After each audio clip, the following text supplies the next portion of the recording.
Buenos días, muchas gracias, presidente.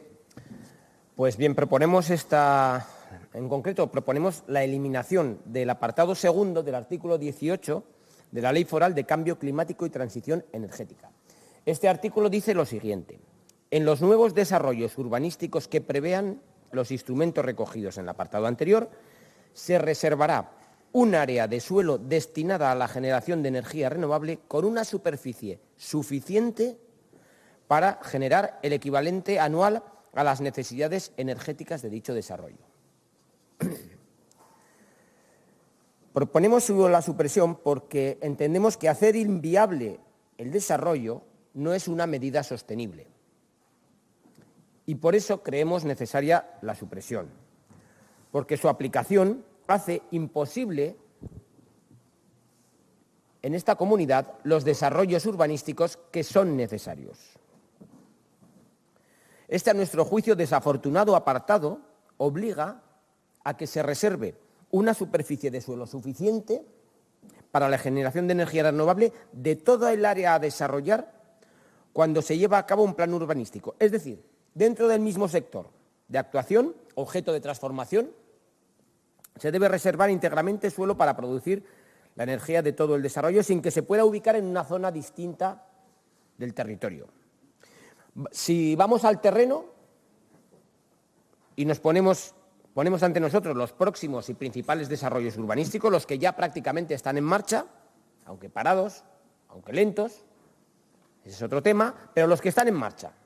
Donapea, una superficie ya en tramitación que contempla la creación de un nuevo barrio de al menos 5.000 viviendas y sus correspondientes áreas para dotaciones, colegios, centros de salud, parques, viales y demás servicios. ¿Pueden imaginar la inmensa superficie de suelo en pleno centro de la ciudad que habría que liberar para producir energía renovable, placas, aerogeneradores o lo que sea? ¿Alguien imagina que esto es viable?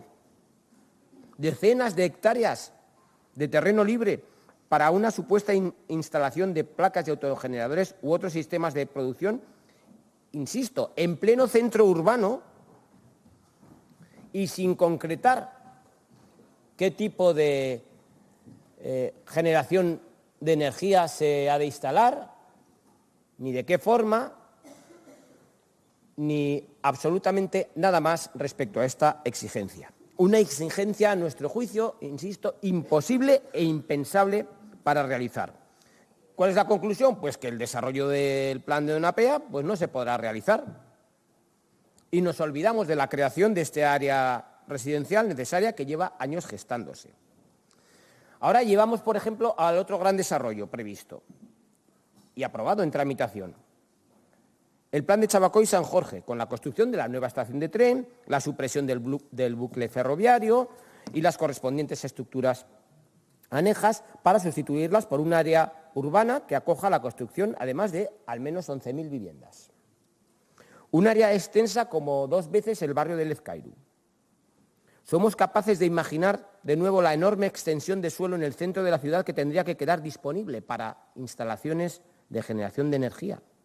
Claro, los que se oponen al progreso dirán, mejor, así no se hace el tren, así no se construyen viviendas, así no se elimina este absurdo bucle que parte la ciudad de Pamplona y los municipios de Berriozar y Berrioplano, y así no se moderniza nada. Pero los que sí estamos a favor del progreso y de que se modernicen estos barrios, como se moderniza el resto, decimos que es un disparate asumir este impedimento tan desproporcionado como el que impone este apartado. Porque esta es la desproporción que su estricto cumplimiento obliga, que no solamente imposibilita estas iniciativas imprescindibles para la mejora y bienestar, sino que además estas superficies comprometen el uso del suelo en unos lugares donde su valor es más elevado precisamente por escaso. La ocupación y consumo del suelo se debe llevar a cabo con criterios de racionalidad y eficiencia, y esta desorbitada exigencia, que figura en el párrafo objeto de supresión, no solo no cumple estos criterios de eficiencia, sino que promueve el derroche de esta materia prima para hacer ciudad, como es el suelo urbano. Por supuesto, no cuestionamos que los nuevos desarrollos deben perseguir objetivos de consumo de energía eficaz y limpia y, además, ser capaces de generar energía renovable. Lo que decimos que es un error es que estos objetivos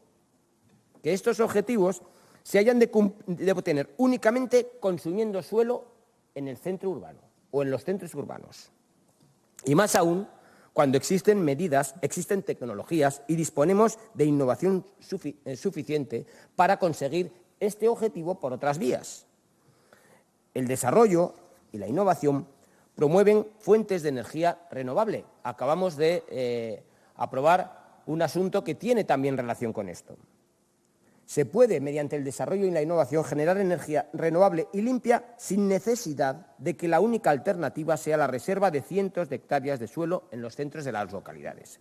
Porque hay medidas disponibles y que ya se están aplicando, como son las cubiertas solares, la creación de comunidades energéticas en las grandes dotaciones, la incorporación de sistemas de construcción como las fachadas ventiladas, la futura expansión de la movilidad eléctrica o el diseño urbanístico, en el que la superficie siga ganando terreno para el peatón, o la movilidad sostenible. Todo eso también se ha de cuantificar en cuanto a mejora de consumo energético y en cuanto a generación de energía renovable. Probablemente quienes incorporaron esta obligación lo hicieron quizás de forma bien intencionada, pero a la vista está que no valoraron las consecuencias ni las posibles alternativas que acabo de decir para la consecución de esto, que se viene a llamar neutralidad climática, esto es, el equilibrio entre el consumo energético necesario y las medidas de compensación o de generación de este consumo mediante otras fuentes. Y cuando al hacer una norma no se valoran bien las consecuencias, ocurre lo que se viene a llamar efectos indeseados. En este caso, el principal efecto indeseado es que se imposibilitan estos desarrollos necesarios para el progreso y bienestar, porque obligar a destinar estas superficies de suelo no solamente provoca el uso ineficiente del suelo, allí donde más valor tiene, sino que también perjudican gravemente la ordenación urbanística de las ciudades, la buena ordenación urbanística. Porque estas áreas destinadas a la instalación de placas y generadores de energía en el centro de la ciudad supone asumir un criterio contradictorio con el buen diseño y la ordenación que deben reunir los desarrollos urbanos. ¿Por qué? Pues porque se comprometen, por ejemplo, recursos paisajísticos, se comprometen recursos naturales y se comprometen todas estas medidas que debe reunir la moderna ordenación. He puesto ejemplos de grandes desarrollos previstos, pero hay otros no tan extensos, como el posible plan sectorial de Veloso, donde está ahora la Policía Foral, en los que, por estar incrustados en plena ciudad consolidada, también se dificulta la localización de estas áreas de suelo exigidas en el apartado. Cuando hacemos planeamientos como este tipo, ¿dónde colocamos estas áreas? Si bien es cierto que la puesta en marcha de esta ley foral, tal y como se encuentra definida, en la que se contempla, y leo ya el informe de disconformidad, como único mecanismo para la justificación de la producción de energía renovable, es cierto que se dificulta en ocasiones la puesta en marcha de nuevas ordenaciones. Parece adecuado que la ley permita tener en consideración el tipo de actividad a desarrollar, condicionantes volumétricos de las futuras edificaciones, disponibilidad de espacios o edificaciones existentes, cubiertas, incluso las comunidades energéticas, etcétera, etcétera. Es decir, que por si fueran pocos los motivos que acabo de comentar en esta intervención, el informe de disconformidad, vamos a llamarlo así porque dice que es de disconformidad, a pesar de dictaminar esta disconformidad, el propio informe del Gobierno admite de pleno el motivo principal por el cual proponemos la supresión de este apartado. El propio informe del Gobierno asume que este apartado dificulta la ordenación, dificulta la creación de desarrollos urbanísticos y aún así dice que se opone a suprimirlo. Que ya verán. Esto, expresado con otras palabras,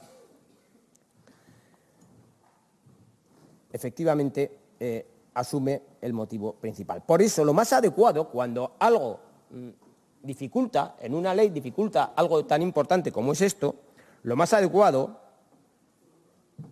es prescindir de esta exigencia, porque ni sirve al interés propuesto, como hemos dicho, y además causa problemas mayores de los que dice solucionar.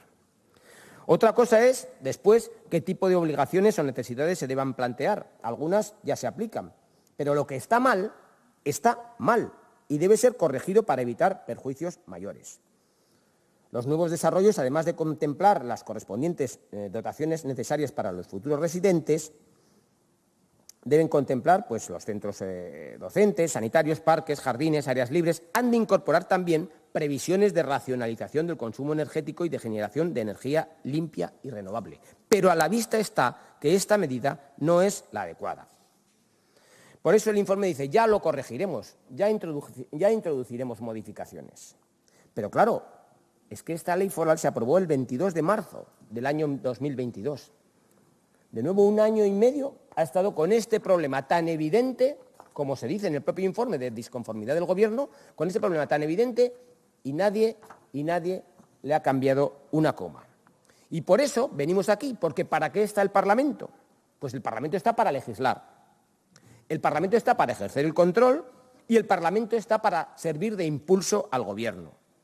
Y ya hemos legislado al aprobar esta ley. Si ahora debemos aplicar la corrección oportuna, suprimiendo aspectos como este que ocasionan problemas y ejerciendo con ello el debido impulso normativo cuando el Gobierno no toma la iniciativa para enmendar lo que no está bien. La consejera de Vivienda avanzó el pasado jueves una posible reforma de la Ley de Ordenación del Territorio. Por cierto, una posible reforma que lleva varios años saltando de un año a otro en el plan normativo del Gobierno, que nunca se cumple. Y probablemente en esta Ley de Ordenación del Territorio es el sitio idóneo o el documento idóneo para introducir estos criterios y directrices de buena gestión energética y colaboración climática. Pero primero vamos a corregir este desacierto de una manera clara y sencilla, que es suprimiendo aquello en que todos coincidimos que no produce ningún efecto positivo y sí que produce un efecto negativo evidente, como lo ha dicho también el propio informe del Gobierno. Por eso les pido el voto favorable.